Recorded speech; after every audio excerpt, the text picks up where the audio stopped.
श्यामपुर गांव में राजू अपने माँ के साथ रहा करता था।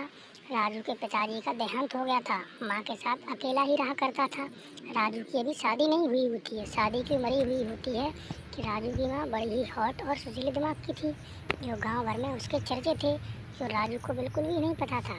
जिस गली से राजू की माँ शकुंतला निकलती थी, उसी गली में राजू की माँ का चर्चा होने लगते थे, जिससे सारे गाँव वाले उसको देखने के लिए इंतजार करते रहते थे खड़े खड़े। भाई राम रूप, ये राजू की माँ तो कतई जुल्म ही ढा रही है। इसका पति मर गया पर ये तो इतनी हॉट है, इसको देख लूं कि सारी सारी रात नींद नहीं आती।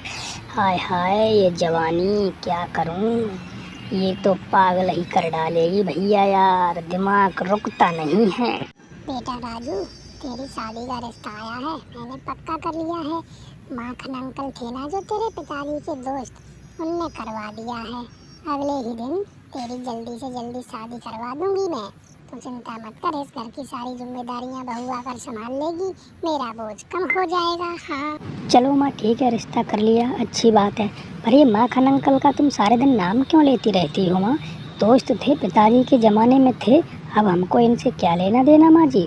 हमको क्या लेना देना, इतना नाम नहीं लेना चाहिए। चलो तुम शादी करवा रही हो तो कर लेते हैं, तुम्हारा भी बोझ कम हो जाएगा, घर का सारा काम कर लेगी वो आके। चलो हम तैयारियां करते हैं, कल कहाँ जाएंगे, मंदिर में ही शादी कर लेंगे हमारी हम तो। फिर जैसे ही अगला दिन होता है, राजू की शादी पूजा के साथ हो जाती है। पूजा बहुत ही खूबसूरत और सुशील लड़की थी, जो राजू को बहुत पसंद थी। राजू भी बहुत खुश था उसे देखकर, और पूजा भी उसे देखकर बहुत खुशी थी कि मुझे अच्छा पति और अच्छा घर जो मिल गया है।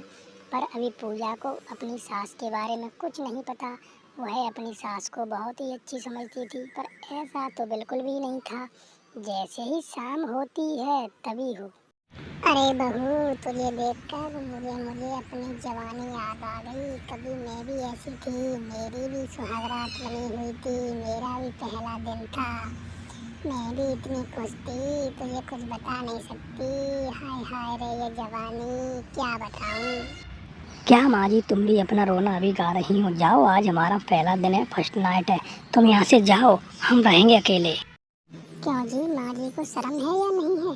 हमारे सामने अपनी जवानी की बात कर रही हैं, इनको बिल्कुल भी लज्जा नहीं आती। इनको शर्म आनी चाहिए, बहू और बेटा खड़े हैं। मुझे कुछ इनका दिमाग ठीक नहीं लग रहा, कुछ अलग ही किस्म की लेडी है। मैं तुमसे क्या कहूँ, तुम अभी तक इनको समझ नहीं पाए। अरे नहीं पूजा, ऐसी कोई बात नहीं है। माँ जी जरा खुले दिमाग की हैं, वो शर्म नहीं करती, जो भी बात होती है खुल के बताती हैं। तुम चिंता मत करो, धीरे धीरे तुमको सब पता लग जाएगा मेरी माँ कितनी अच्छी है। तुम बिल्कुल मत चिंता करो। चलो, आज हमारी फर्स्ट नाइट है, हमको जो करना है वो करते हैं, हम बातें क्यों कर रहे हैं। चलो आ जाओ ना प्लीज़। चलो यार, अब क्यों खड़े हो, अब तो सारा काम हो गया, माँ जी भी सो गई। चलो अब हम शुरू हो जाते हैं। इस दिन के लिए तो कब से इंतजार करना पड़ता है। ओह शिट यार, हमको माँ जी खिड़की से देख रही है, ये चल क्या रहा है? माँ ये क्या चल रहा है? आप हमको खिड़की से क्यों देख रही थी? आपको बिल्कुल शर्म है या नहीं है? आज हमारी सुहागरात है, तुम हमको छुप छुप कर क्या देख रही हो? जरा तो शर्म किया होता माँ जी। मैं तो सोच रहा हूँ तुम मेरी माँ कैसे हो गई, क्या करूँ, मेरे तो कुछ समझ में नहीं आ रहा। चलो जाओ यहाँ से। अरे ऐसा कुछ नहीं है बेटा, मैं ये सोच रही थी, मुझे तुम्हारे कमरे से आवाज़ आई थी, मुझे लगा तुम कुछ मांग रहे हो।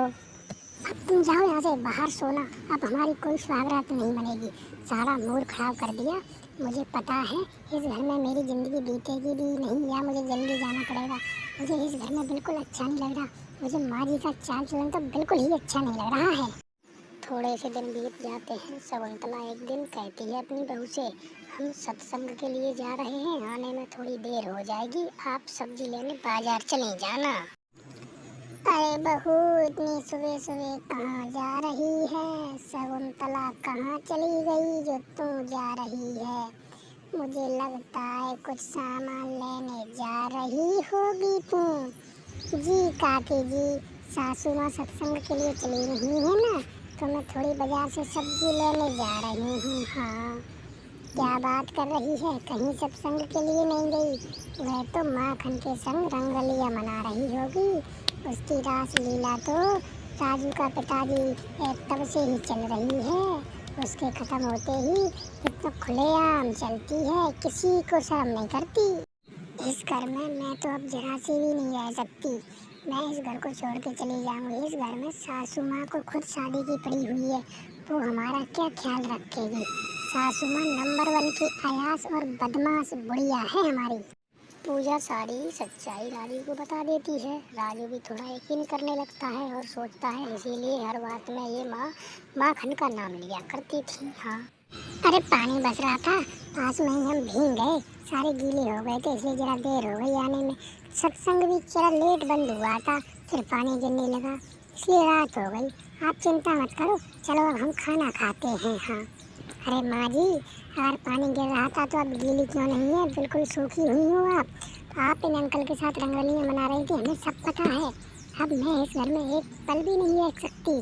तुम अपनी शादी इन्हीं के साथ कर लेना, हमारी शादी की कोई चिंता मत करो। हमारी शादी हुई है उसकी, मैं इस घर को हमेशा हमेशा के लिए छोड़कर जा रही हूँ। चली मैं। अरे बेटा, पूजा चली गई तो जाने दे, मैं तेरी दूसरी शादी करवा दूंगी। वैसे भी मुझे उसका चाल चलन कुछ ठीक नहीं लग रहा था। तुम चिंता ना करियो, मैं माखन अंकल से कह कर तेरी जल्दी दूसरी शादी करवा दूंगी। माँ मेरी नहीं, माखन अंकल के साथ आप अपनी शादी कर लेना। अच्छी भली बीवी मेरी को भगा दिया, अब मैं भी इस घर में बिल्कुल नहीं रह सकता। आप अकेली माखन अंकल के साथ ही रहना, मैं भी इस घर को हमेशा हमेशा के लिए छोड़कर जा रहा हूँ। तुमने मेरी ज़िंदगी पूरी ख़राब कर दी। माँ ही मेरी सौतन बन गई तो मेरी बीवी कैसे रह सकती इस घर में।